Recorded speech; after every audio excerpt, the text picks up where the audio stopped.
because sometimes many people don't consider creative arts as an academic goal or a milestone, but it is very much so. So how do we develop steady beat is by general observation and listening skills of different sounds that will have rhythm. Here we are talking about creative arts per se, which I already said includes music, imitation, pretending, art, and sounds. I'm going to provide you some strategies that will allow you to have some access wherein you can develop children's early creative skills so that they are open to more learning in their real and imaginary life.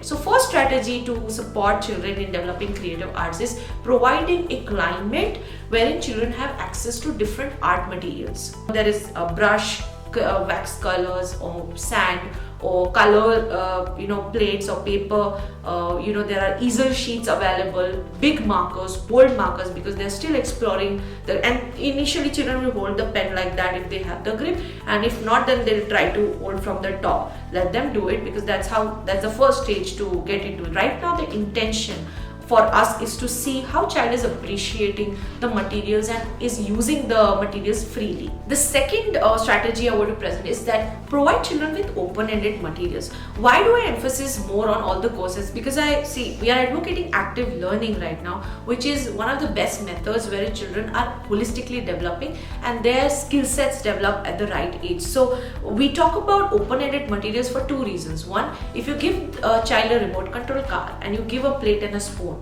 notice which toy or which material is going to engage children more. They will be going to the plate and a spoon and banging it or making sounds and leaving remote control car. Why? Because remote control cars or something like those toys particularly are closed-ended. So there's only one job they can do.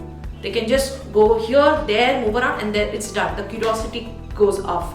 Now when we talk about plate and a spoon, child can do a lot of things. They can make a musical instrument out of it, they can pretend to eat, they can use spoon as a phone, they can use spoon as a comb, or they can use plate as a circle or a wheel. They can do multiple things with it. That's why children are very much inclined towards materials that you keep saying don't touch that, but they want to touch it because that's most engaging for them. In our school times, if you remember, we used to be in the art class and we were given objects to object draw. The concept was to not learn how good we draw, but the concept was our observation skills. How we observe, how do we understand to place, and how we replicate or make that impression on the paper using our creative skills or the drawing skills or sketching skills. This starts in the early age. So art wherein you present them a ball or start with a cone, which is the easiest, or a circle is the most easiest because it doesn't have the zigzag.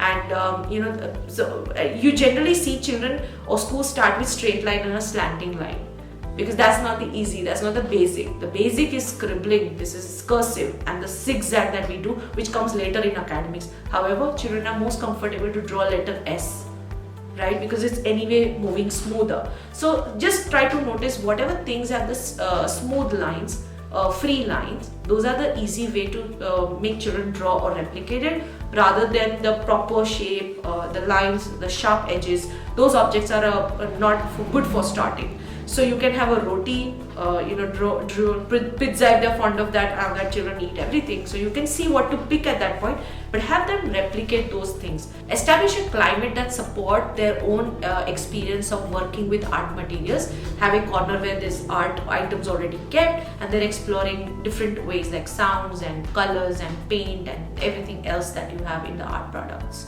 Encourage children to represent real and imaginary thing in their own way. So you have those writing tools available, drawing tools available, where they can perform their best expression that they have from their learning and understanding from the other two strategies I mentioned.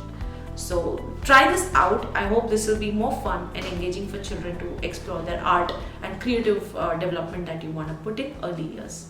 Thank you so much.